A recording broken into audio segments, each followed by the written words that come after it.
এই গরমে এত রকমের পটলের পদ খেয়েছি যে পটল খাওয়ার প্রতি একটা অনীহা চলে এসছে। তাই ঘরে কিছু পটল ছিল, তা দিয়ে কি রান্না করব ভাবতে ভাবতে দিদাকে একটা ফোন করলাম। দিদা বলল গোটা পটলের ভর্তা বানা। আমি আবার ভাবলাম গোটা পটলের ভর্তা কেমন হবে খেতে। দিদা বলল বানিয়ে দেখ, দারুণ হবে খেতে।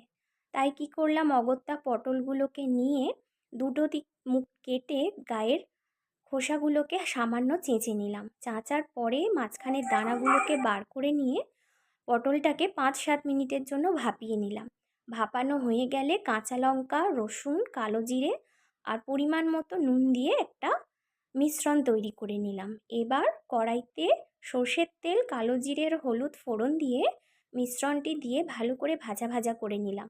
তাতে দিয়েছিলাম স্বাদ মতো চিনি। আমার কিন্তু খুব ভালো লেগেছিল। আপনারাও জানাবেন আপনাদের কেমন লাগলো। ধন্যবাদ সবাইকে।